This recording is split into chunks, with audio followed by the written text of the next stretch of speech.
அறிவியல், இதன் அபரிவிதமான வளர்ச்சி நம் கண்களுக்கு முன்பாக அணியணியாய் அணிவகுத்து நிற்கின்றது.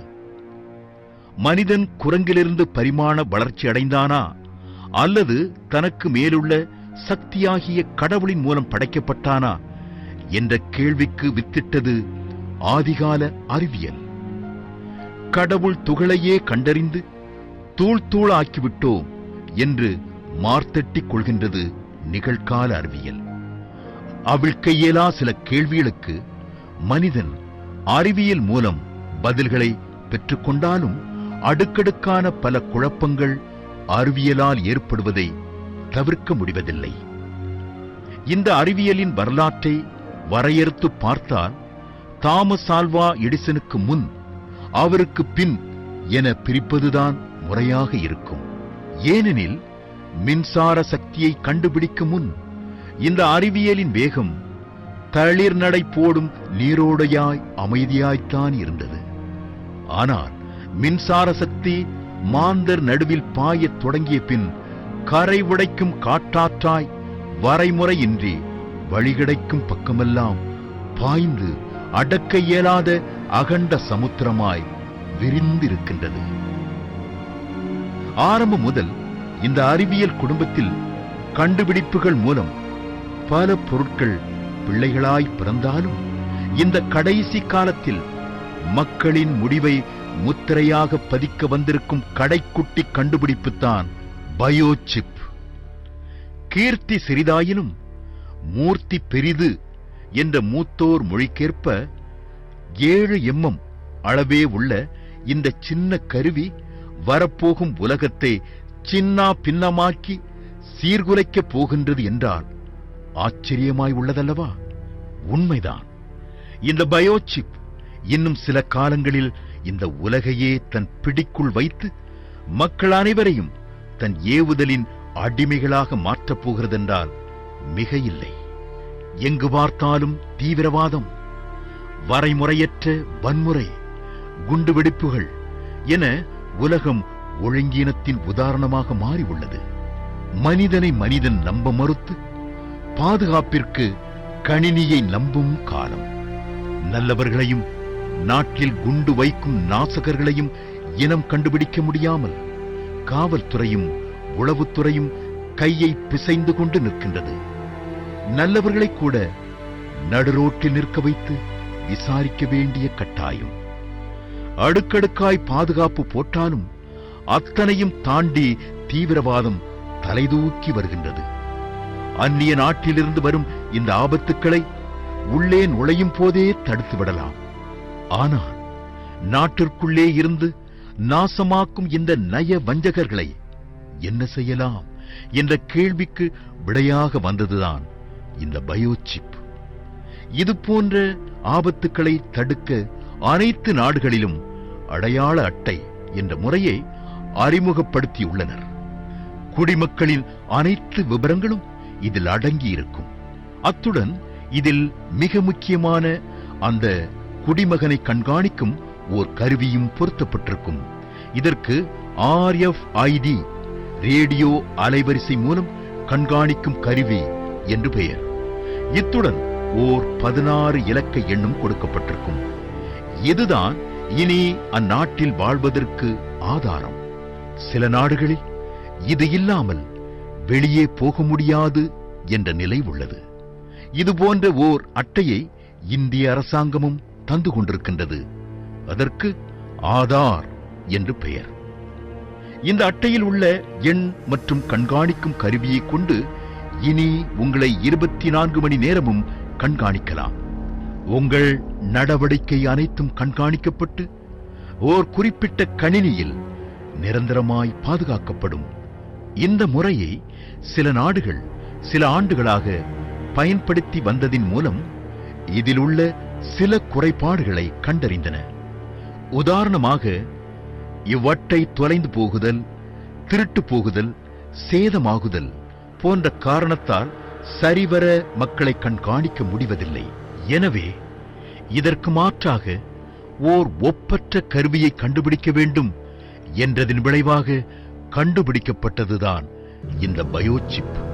இந்த பயோசிப்பில் கண்காணிக்கின்ற கருவியோடு 16 இலக்க அடையாள எண்ணும் உண்டு.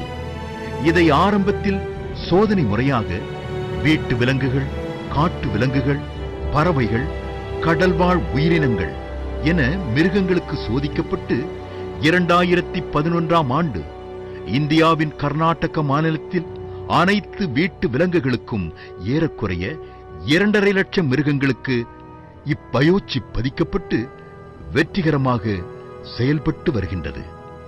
அது வெற்றியடைந்தவுடன் மனிதனுக்கு பதிப்பதற்கு ஆராய்ச்சியை தொடர்ந்தனர். ஆனால் இவ்வாராய்ச்சி ஆரம்பித்தவுடனே இதற்கு எதிர்ப்பு தெரிவித்து அநேகர் நீதிமன்றம் வரை சென்றனர். காரணம், 24 மணி நேரம் ஒருவரை கண்காணிக்கத் தொடங்கினால் அவருடைய தனி மனித சுதந்திரம் பாதிக்கப்படும் என்று வாதிடப்பட்டது. ஆனால் இதை தயாரிக்கிறவர்களோ, நாங்கள் யாரையும் கட்டாயப்படுத்தவில்லை, எங்கள் கண்காணிப்பை ஏற்றுக்கொள்ளுகிறவர்களுக்கு மாத்திரம் இதை பதிக்கிறோம் என்று அறிவித்தனர். அடுத்தபடியாக இப்பயோசிப்பை எங்கே பதிப்பது என்ற கேள்வி எழுந்தது. காரணம், இக்கருவியில் உள்ள பேட்டரியை தினந்தோறும் சார்ஜ் பண்ண வேண்டும். சார்ஜ் பண்ணுவதற்கு நம் உடலில் உள்ள சூட்டையே பயன்படுத்த முடிவு செய்து, எங்கே நம் உடலில் உஷ்ணம் சரியாய் உள்ளது என்று ஆராய்ச்சியை தொடர்ந்தனர். முடிவில் 2 இடத்தை நம் தேகத்தில் தேர்ந்தெடுத்தனர். 1 வலது மணிக்கட்டு, 2 நெற்றி. அது மாத்திரமல்ல, இவ்2 இடத்திலிருந்து எலக்ட்ரோ மேக்னெட்டிக் ரேஸ் என்ற மின்காந்த கதிர்கள் இயற்கையாகவே வெளியாகிறது என்பதை கண்டறிந்தனர். எனவே இதன் மூலம் செயற்கைக்கோளை இணைத்து எல்லா மனிதர்களையும் தனிப்பட்ட விதத்தில் கண்காணிக்கும் முறையை செயல்படுத்த முடிவு செய்தனர். ஆரம்பத்தில் மக்களின் வசதிக்கென்று உள்ளே நுழைந்த இத்தொழில்நுட்பம் இப்போது அத்தியாவசியமாக மாறியுள்ளது. இனி இதை பெற்றுக்கொள்வது சட்டமாக மாற வாய்ப்புள்ளது. இதை பெற்றுக் கொள்ளாதவர்கள் இனி அரசாங்கத்திடமிருந்து எதையும் பெற்றுக்கொள்ள முடியா நிலை வரும். உதாரணமாக, இப்போது எப்படி ரேஷன் அட்டை இல்லாமல் எதையும் நாம் வாங்க முடியாதோ, அதே போல் அதற்கு மாற்றாக அடையாள அட்டை வரும். அடுத்து அவ்விடத்திற்கு இப்பயோசிப் வரும். இதன் மூலம் இனி தனி மனித சுதந்திரம் பறிக்கப்பட்டு அனைவரும் ஒரு மனித கட்டுப்பாட்டிற்குள் வர வாய்ப்புள்ளது. வான்வெளியில் உலாவும் அனைத்து செயற்கைக்கோள்களையும் ஒரு மனிதன் கட்டுப்படுத்தும் போது முழு உலகமும் அதில் உள்ளவைகளும் அவன் வசமாகும். ஏகதேச சர்வாதிகார ஆட்சி முறை வரும் நாள் வெகு தொலைவில் இல்லை. இந்த ஆபத்தை குறித்து நம் முன்னோர்களுக்கு மகாகணம் பொருந்திய கடவுள் மிக விபரமாக வெளிப்படுத்தியுள்ளார். எல்லா வேதங்களுக்கு முன்னோடியும் தன்னிகரில்லாததுமாகிய பரிசுத்த வேதாகமத்தில் இவ்விபரங்கள் விவரிக்கப்பட்டுள்ளது. வெளிப்படுத்தின விசேஷம் 13ஆம் அதிகாரம் 16-17 வசனத்தில், அது சிறியோர், பெரியோர், ஐஸ்வர்யவான்கள், தரித்திரர், சுயாதீனர், அடிமைகள், இவர்கள் யாவரும் தங்கள் தங்கள் வலது கைகளிலாவது நெற்றிகளிலாவது ஒரு முத்திரையை பெறும்படிக்கும், அந்த மிருகத்தின் முத்திரையையாவது, அதன் நாமத்தையாவது, அதன் நாமத்தின் இலக்கத்தையாவது தரித்துக் கொள்ளுகிறவன் தவிர வேறு ஒருவனும் கொள்ளவும் விற்கவும் கூடாதபடிக்கும் செய்தது என்று 1990 வருஷங்களுக்கு முன்பாக முன்னறிவிக்கப்பட்டுள்ளது. பரிசுத்த வேதாகமம் முன்னறிவித்தபடியே பயோசிப் வந்துவிட்டது. அடுத்ததாக ஓ சர்வாதிகாரியின் கீழ் இனி முழு உலகமும் செல்லும். சமீபத்தில் விக்கிலீக்ஸ் இணையதளத்தின் அதிபர் ஜூலியன் அசாஞ்சே இவ்வுலகம் ஓர் உலக ஆட்சிக்கு தயாராகி வருவதாகவும், சமூக வலைதளங்கள் மூலம் நம்முடைய அனைத்து விபரங்களும் ரகசியமாய் கண்காணிக்கப்பட்டு பாதுகாக்கப்படுவதாகவும், நாம் மிகப்பெரிய ஆபத்தில் உள்ளதாகவும் தனியார் செய்தி நிறுவனத்திற்கு அளித்த பேட்டியில் கூறியுள்ளார். பரிசுத்த வேதாகமம் கூறிய தீர்க்க தரிசனங்கள் மிக துல்லியமாக நிறைவேறும் காலம் இதுவே. மேலும் இந்த பயோசிப் யார் யாருக்கெல்லாம் பதிப்பார்கள் என்று வேதாகமம் விவரித்துள்ளது. வெளிப்படுத்தின விசேஷம் 13ஆம் அதிகாரம் 16 அது சிறியோர், பெரியோர், ஐஸ்வர்யவான்கள், தரித்திரர், சுயாதீனர், அடிமைகள் இவர்கள் யாவரும் தங்கள் தங்கள் வலது கைகளிலாவது நெற்றிகளிலாவது ஒரு முத்திரையை பெறும்படிக்கும் என்று எழுதப்பட்டுள்ளது. இப்போது பல நாடுகளில் பிறக்கும் அனைத்து பிள்ளைகளுக்கும் இந்த பயோசிப் பதிக்கும் முறை வந்துள்ளது. ஆஸ்கோ என்ற தனியார் நிறுவனம் மூலம் உலகில் பல நாடுகளில் இந்த பயோசிப் பதிக்கப்படுகிறது. போர்ச்சுகல், ஜப்பான், ஜெர்மனி போன்ற 47க்கும் மேற்பட்ட நாடுகளில் இப்பயோசிப் பதிக்கப்படுகிறது. 2013ஆம் ஆண்டு மார்ச் மாதம் இந்தியாவில் வட மாநிலம் ஒன்றில் பிறக்கும் எல்லா பிள்ளைகளுக்கும் பயோமெட்ரிக் அடையாளம் 2 மணி நேரத்திற்குள் இட வேண்டும் என அரசாங்கம் உத்தரவிட்டுள்ளது. அடுத்ததாக ஹேலோ என்ற நிறுவனம் பிள்ளைகளுக்கு நெற்றியில் இந்த பயோசிப்பை பதித்து 24 மணி நேரமும் கண்காணிக்க ஆவண செய்துள்ளது. சிறியோருக்கு மாத்திரமல்ல, வேதம் முன்னுரைத்தபடி பெரியோர், ஐஸ்வர்யவான்கள் என அநேகரும் இப்போது இதை ஆவலுடன் பெற்றுக்கொள்ள முன்வந்துள்ளனர், இதில் உள்ள ஆபத்தை அறியாமல். இந்த பயோசிப் இப்போது உணவு மற்றும் மருத்துவக் கழகம், அதாவது FDS மூலம் மருத்துவமனை சார்பாக அனைத்து குழந்தைகளுக்கும் கட்டாயமாக்க உள்ளது.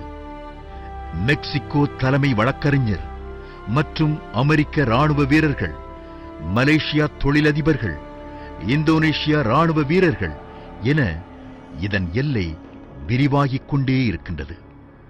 இதன் உச்சக்கட்டமாக இந்தியாவில் கடந்த 2010ஆம் ஆண்டு தனியார் பத்திரிகை செய்தி ஒன்றில் அனைத்து குடிமக்களுக்கும் அரிசி அளவு உள்ள இந்த சிப் கைகள் அல்லது நெற்றியில் இந்திய அரசாங்கம் பதிக்கப் போவதாக வெளியிட்டு பரிசுத்த வேதாகமும் முன்னறிவித்ததை உறுதி செய்துள்ளது.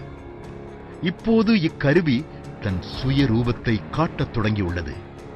அமெரிக்காவின் டெக்சாஸ் மாநிலத்தில் உள்ள பள்ளி ஒன்றில் இந்த பயோமெட்ரிக் ஐடி இல்லாமல் பிள்ளைகளை பள்ளிகளுக்குள் அனுமதிக்க முடியாது என பள்ளி நிர்வாகம் அறிவித்துள்ளது.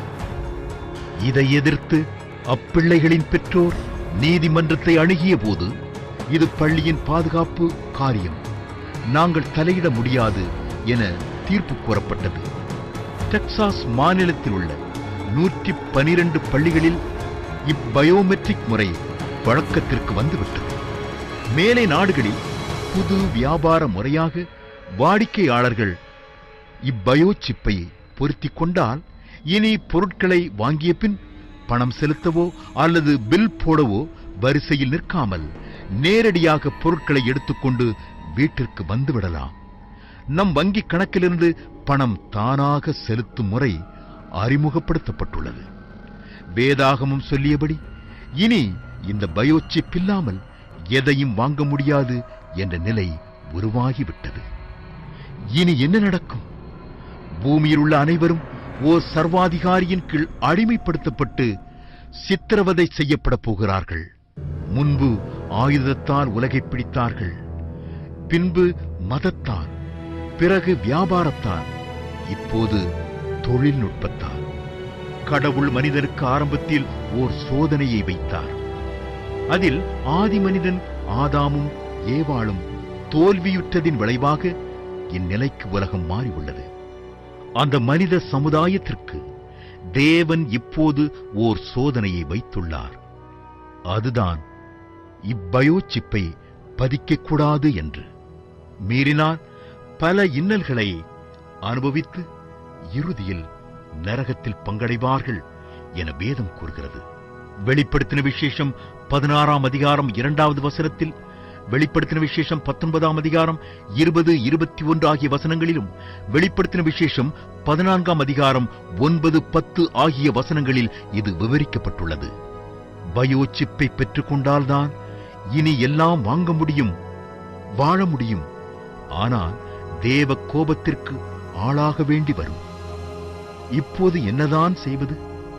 அதற்கு பரிசுத்த வேதாகமத்தில் ஆண்டவராகிய இயேசு கிறிஸ்து வழியை சொல்லி வைத்திருக்கிறார்.